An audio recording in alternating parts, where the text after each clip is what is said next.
September 2003. A soundstage in Burbank, California. Mystic River is 6 weeks into production, and Sean Penn sits alone in a corner, script in hand, rehearsing lines he will never say the way he thinks he will. Clint Eastwood watches him from across the room, silent as always, and in the next 12 minutes, something will happen that changes how Sean Penn understands acting forever. What Clint does will seem like nothing. No grand speech, no dramatic intervention, just a quiet observation that rewrites 30 years of training. Because Clint Eastwood does not direct the way other directors direct. He does not shape performances. He does not mold actors. He creates space, and in that space, truth appears, or it does not. There is no middle ground. To understand what happens on that soundstage, you need to understand who Sean Penn is in 2003. He is 43 years old.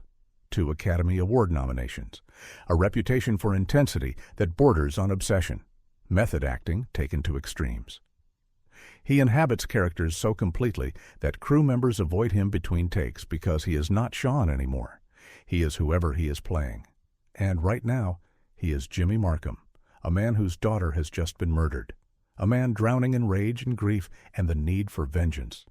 Sean has been preparing for this role for months. He has studied grief, watched documentaries about parents who lost children, interviewed homicide detectives, built an entire psychological profile of Jimmy Markham, his childhood trauma, his marriage, his relationship with his daughters, every detail mapped and memorized. He knows this character better than he knows himself. Or so he thinks. The scene they are about to shoot is the morgue scene. Jimmy has just been told his daughter is dead.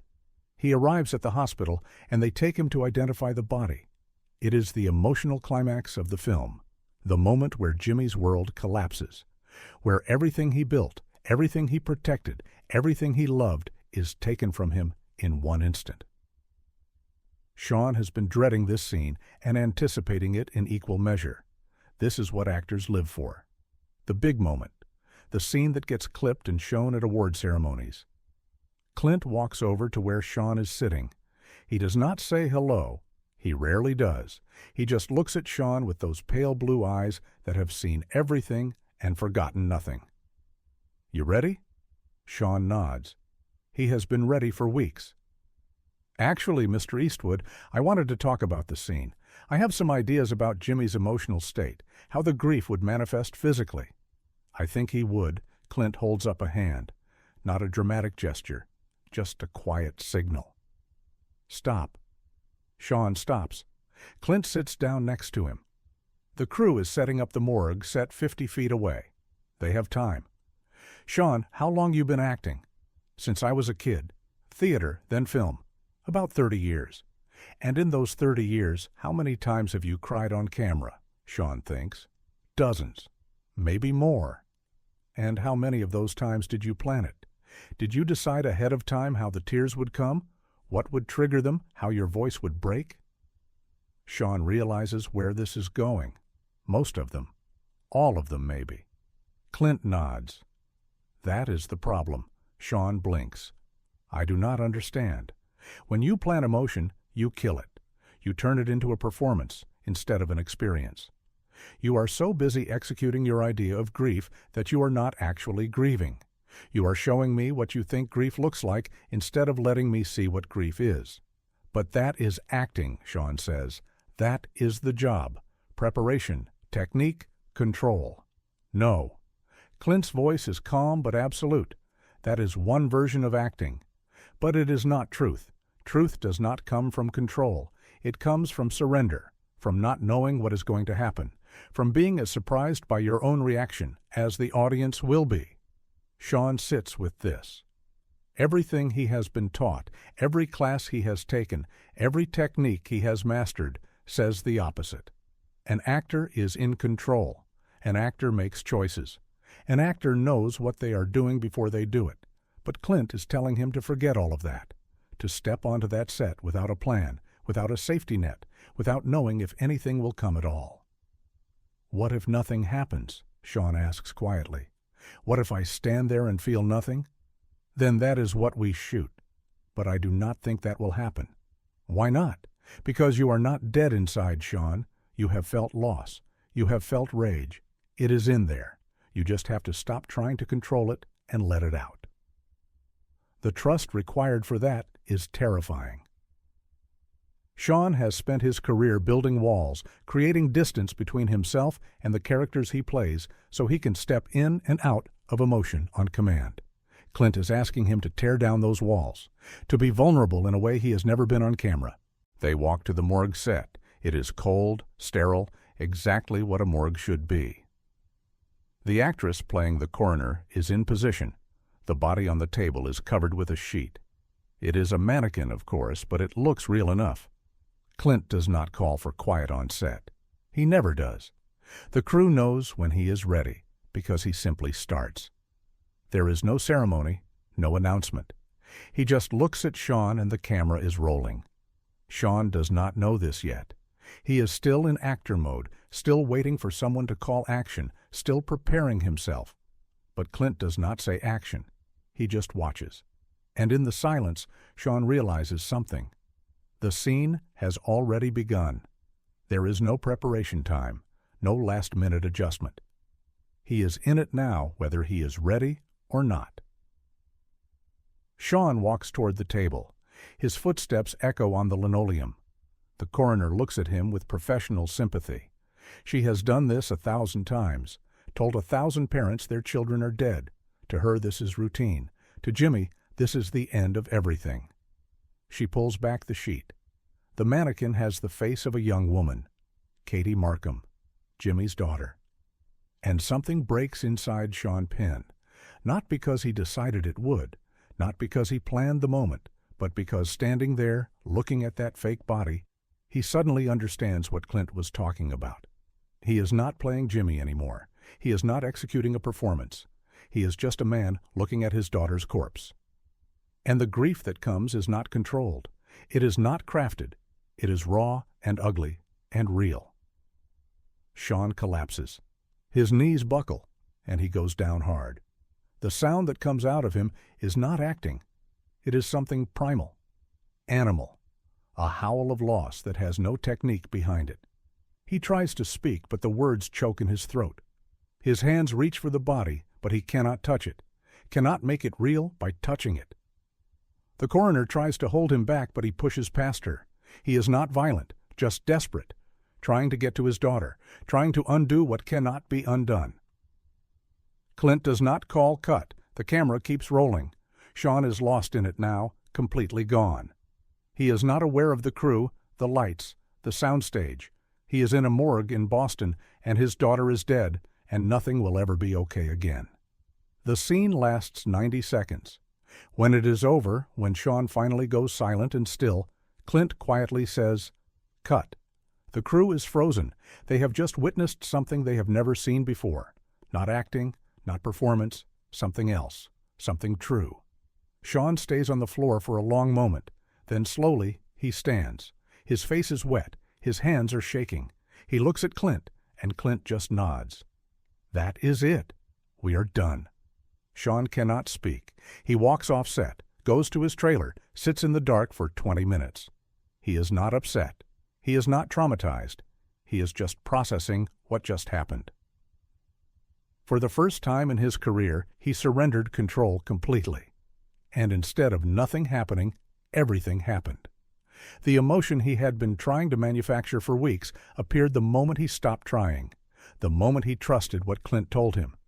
That truth comes from surrender, not control. Later that day, Sean finds Clint in the editing bay. Clint is reviewing the morgue footage, watching Sean collapse, listening to that raw howl of grief. Sean stands in the doorway. You knew that would happen. Clint does not look away from the screen. I did not know. I believed? What is the difference? Knowing is about certainty. Believing is about trust. I trusted that if you stopped performing and started being, something real would come through. And it did. Why do you work this way? Sean asks. Most directors want control. They want to shape every moment, craft every emotion. You do the opposite. You step back. Clint finally turns to look at him. Because I am not interested in my idea of grief. I am interested in your grief, your truth. If I tell you how to feel, all I get is my own imagination reflected back at me. But if I create space for you to discover it yourself, I get something I could never have planned. I get you. Over the remaining weeks of production, Sean watches Clint work with the other actors, with Tim Robbins, with Kevin Bacon, with Laura Linney. Every time, the same approach. Minimal direction, maximum trust. Clint does not rehearse. He does not do multiple takes unless there is a technical problem. He just creates the space and lets the actors fill it. And what fills that space is never what you expect. It is always more honest, more surprising, more human than any planned performance could be. One day, Tim Robbins pulls Sean aside. "Have you noticed Clint never says action?" Sean nods. "I thought I was imagining it." "You are not. He just starts rolling and lets you find your way in." "Why?" "Because action is a command. It tells you when to start performing." But life does not have an action. Things just happen. And if you are waiting for a cue, you are not in the moment. You are outside it, waiting to enter. Clint wants you inside from the beginning. The realization hits Sean hard. For 30 years, he has been waiting for action, waiting for permission to begin, building up to moments instead of living in them. Clint has quietly removed that crutch, forced him to be present from the first frame to the last. There is no warm-up, no transition from Sean to Jimmy. There is only Jimmy. Or there is nothing. Near the end of production, they shoot the confrontation scene. Jimmy has found the man he believes killed his daughter. He is going to execute him in the street. It is the moral center of the film, the moment where Jimmy becomes something he cannot come back from. Sean has not prepared, has not planned. He trusts the process now, trusts that if he shows up and surrenders, the truth will appear. Clint calls him over before the scene. This is the moment Jimmy chooses vengeance over justice, rage over reason. He knows he might be killing an innocent man. He does it anyway. Show me what that costs. That is all Clint says. No discussion of motivation, of backstory, of emotional arc, just a simple direction. Show me what that costs. And Sean understands. This is not about executing a plan. It is about discovering in real time what it feels like to cross a line you can never uncross. The scene plays out. Sean does not act it. He lives it, and what comes through is not a villain, not a hero, just a broken man making the worst decision of his life and knowing it even as he does it. When he pulls the trigger, the look on his face is not triumph. It is devastation, because Jimmy has just killed the last good part of himself. And Sean did not plan that. He discovered it, in the moment, in the space Clint created. Mystic River wraps 3 weeks later. The film premieres in October 2003. Critics call Sean's performance the best of his career. In February 2004, he wins the Academy Award for Best Actor.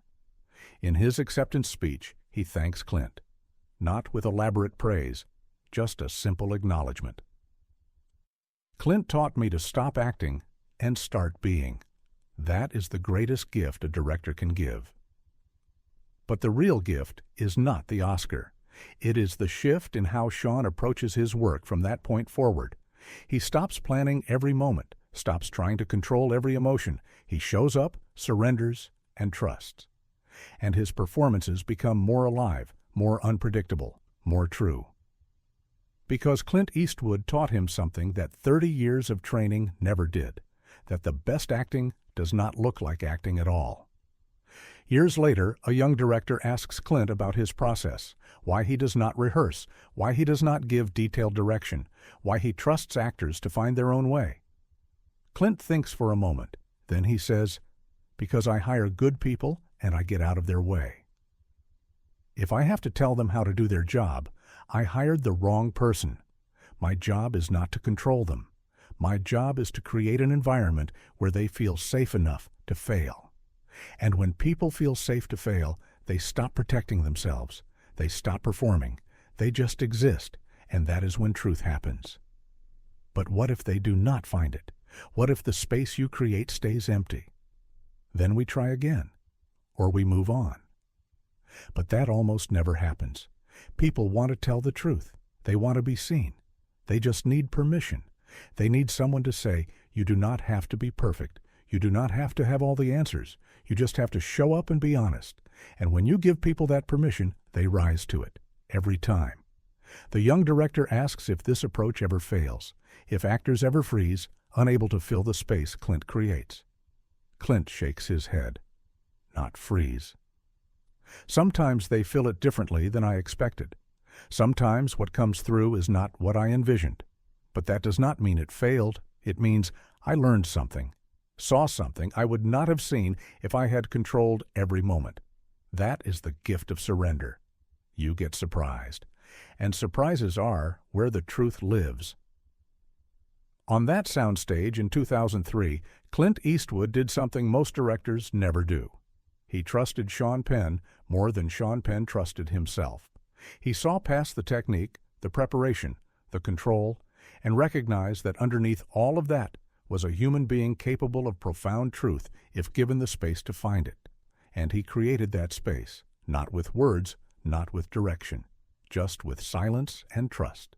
That is Clint's philosophy, hidden in plain sight, visible in every frame of every film he has made. The belief that less is more, that silence is louder than words, that truth cannot be manufactured, only discovered, that the director's job is not to impose vision, but to create conditions where vision can emerge, that actors are not tools to be used, but artists to be trusted, that the best performances come not from control, but from surrender. It is a philosophy built on humility. On the understanding that Clint does not have all the answers, that the people he works with have their own truths, their own insights, their own ways of seeing, and if he creates space for those truths to emerge, the result will always be richer than anything he could have planned. It requires ego death, the willingness to be surprised, to let go of the need to be right, to trust that the collective truth of cast and crew will be more powerful than any individual vision. Most directors cannot do this. They need control, need to feel like they are shaping every moment, need the validation that comes from actors executing their vision perfectly. But Clint gave that up decades ago, realized that control is an illusion, that the more you try to force a performance, the more false it becomes, that the only way to capture truth is to stop chasing it and create space for it to appear on its own. This is why his films feel different, why performances in Clint Eastwood movies have a quality that is hard to define but impossible to miss. They feel lived in, unpolished, real, not because the actors are amateurs, but because they are not performing, they are being. And being is always more compelling than performing, even when it is messier, even when it is imperfect. Sean Penn carried that lesson for the rest of his career. Stop trying to control every moment. Stop building elaborate psychological scaffolding before each role. He just showed up, trusted the space, and let truth emerge. And his work became legendary, not because he got better at acting, but because he stopped acting altogether. He just started being whoever he needed to be. And that is everything. That is Clint Eastwood's hidden philosophy. Not hidden because he keeps it secret. Hidden because it is so simple, people miss it. Trust, space, surrender, silence. The belief that human beings are capable of profound truth if you just get out of their way. The understanding that directing is not about control, but about creating conditions. The wisdom to know that the best art comes not from forcing it, but from allowing it. In that 12-minute conversation on a soundstage in Burbank, Clint Eastwood gave Sean Penn permission to be imperfect, to not have all the answers, to discover rather than execute. And in doing so, he unlocked something in Sean that 30 years of training never touched. The ability to be truly present, to exist without performance, to let truth come through unfiltered. That is the legacy. Not the Oscars, not the box office, not the critical acclaim. The lives changed. The artists transformed. The people who worked with Clint and walked away different. who learned that they do not have to be perfect. They do not have to have all the answers. They just have to show up and trust. Trust themselves, trust the process. Trust that in the space between action and cut, something real can happen. And when it does, it is always worth it. Clint Eastwood, at 73 years old, sitting on a soundstage watching Sean Penn prepare to perform, seeing past the preparation to the truth underneath, creating space for that truth to emerge, not with grand speeches or elaborate direction, just with silence, trust, and the quiet belief that if you let people be who they are, they will always surprise you. And those surprises are where cinema lives. In the unplanned moments, the surrendered performances, the truth that appears when you stop chasing it. That is Clint's philosophy. Simple, profound, invisible, until you see it. And once you see it, you cannot unsee it. Every film becomes a lesson in trust. Every performance a testament to surrender. Every silence a reminder that the most powerful thing a director can do is nothing at all. Just create space and let human beings fill it with their truth. Because truth is always enough, always more than enough. And Clint Eastwood has spent 60 years proving it.